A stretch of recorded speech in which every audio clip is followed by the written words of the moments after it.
What's the deal with keto people seeming like they're in some kind of cult? Hi, in case you're new to this channel, I'm Slick Nick, your personal keto bro. And no, I'm not a doctor, dietitian, nutritionist, personal trainer. I'm just some random dude in Tennessee with a camera stand, a camera, and 10,000 subscribers. And I'm experimenting on myself with this whole keto thing. I love it, it's working great for me. And so if it fails, I'll either stop or I'll adjust accordingly. But you're watching, you're telling me that this is worth your time, that you want to either learn or be entertained by it. You're here, you're sitting in that chair watching this. So this is worth your time. It's definitely worth my time. So let's go ahead and get into it. Let's talk about this whole cult of being keto. To be clear, keto is not a diet. If it were a diet, I wouldn't do it. I do not believe in diets. Diets are for weak-minded people who wait to change their lifestyle until January 1st and then make it a New Year's resolution. That's something weak-minded people do. I'm a strong-minded person. So if I need to make a change in my life, I make it immediately. I commit and I move forward. I don't care what the calendar date. It doesn't need to say January 1st for me to make a change in my life. It can be any day of the year. But a lot of people are weak-minded and they look at this keto thing as a diet. And I've known someone specifically I worked with years ago. I heard someone, and I'm not going to repeat the language, but they use a certain term to refer to his stomach sticking out further than another part of his body. And it bothered him. This guy was in his 40s. It bothered him. So within a week, he decided to go keto. But for him, what that meant was he would go to the break room, heat up a big thing of bacon and just eat bacon. That's all he would do, was just eat bacon all day. And he switched over to like diet soda. And he committed to that short term for a couple of months. And he lost, I think, 45 pounds. And everyone noticed and it looked great and all this. It was dirty keto. It wasn't, all he was doing was helping his insulin stay down, but he wasn't living a healthy lifestyle. He wasn't following all 5 of the pillars of my video that you can watch right there and learn what the 5 pillars are. So he temporarily lost weight. That was for him was a diet. He lost the weight, and then over the course of the next year, he gained it all back. To which the following year, so for 2 or 3 years in a row that I knew him, he would just do that for like a month, lose all this weight, and then take a year to gain it back. And that was all he was really trying to accomplish. See, that's what a diet is. And if you're doing that, that's dirty keto, okay? Real keto, again, you can watch the video here. There's 5 pillars that I have crafted. I was the one who came up with these, and I just want to make this easier for people to understand, so I came up with the 5 pillars.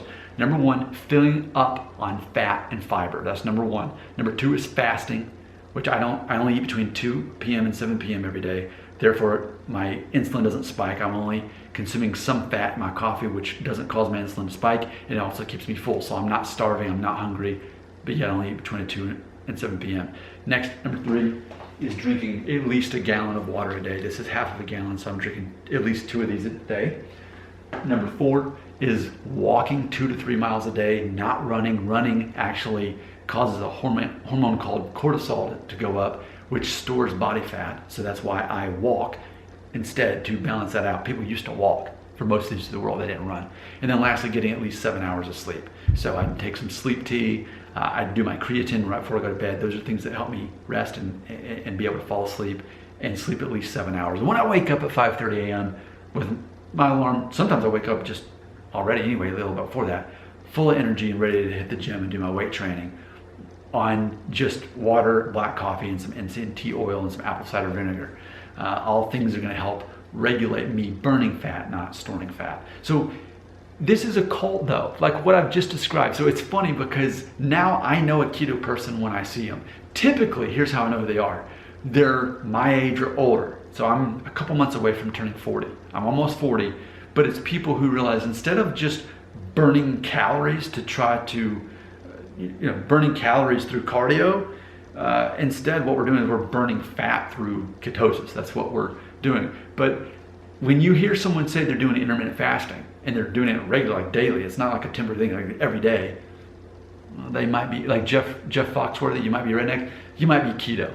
If you know somebody who only eats between the hours of 2 and 7 p.m., you might be keto. You know, that person might be keto. If you know somebody who walks around with one of these jugs and drinks at least 2 of them a day, that person might be keto.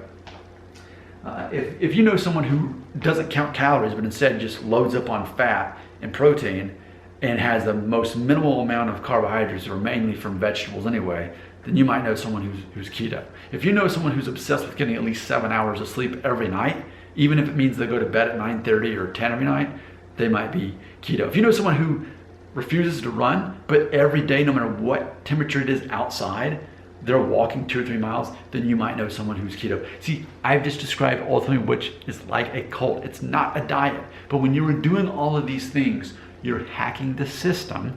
You're making it to where your body has to be in a situation where it's constantly burning fat instead of constantly storing fat. That's what you're doing. You're playing around with these hormones. So whereas the insulin would cause you to store fat, you're keeping the insulin off so that you're not storing fat. Whereas most people have the cortisol, not only from stress, but also from doing heavy cardio and stuff that could actually cause stress to your body. We're actually balancing out the cortisol by walking, and actually that takes care of that. There's the hunger hormone ghrelin, which causes you to be hungry. But again, if we're not eating carbohydrates and instead we are eating fat when we do have fat, so like butter and MCT oil, we are combating that. There's also lectin as well. I made videos about all these where with that one, it keeps you fuller longer. So like when I eat my salad with my leafy grains and I have my mushrooms in there and my avocado and my olive oil, all of those things, I'm inducing a hormone that's going to keep me feeling full. So I'm experimenting and playing around with all these things. It's countercultural. It takes the food pyramid and turns it upside down, is what it does. It takes this whole concept of counting calories and says, thanks, but not good enough. Because yeah, I mean, that worked for me. Wasn't fun, eating tuna and cottage cheese every day. I did it, it worked. But now I'm not counting calories, and yet I'm feeling even better and more energy, and I'm not gaining fat. I am having to focus more on being even more strict keto and finding more efficient ways to get higher amounts of fat. Like, for example, focusing more on things like seeds and maybe a little bit less on cheese. Just really trying to amp up the fat there and making the most of the science experiment that I'm doing on myself, which is, again, going full keto. There are plenty of criticisms out there from people who don't do keto, or maybe, for example, personal trainers, they don't like keto. They don't want to hear you talk about keto. They think it's a bad thing. They want you to focus on getting, however much you want to weigh. They want you to, in pounds, they want you to take that many grams of protein and do that a day, and they want you to really look at your macros. Well, I'm looking at macros, but here's what my macros look like.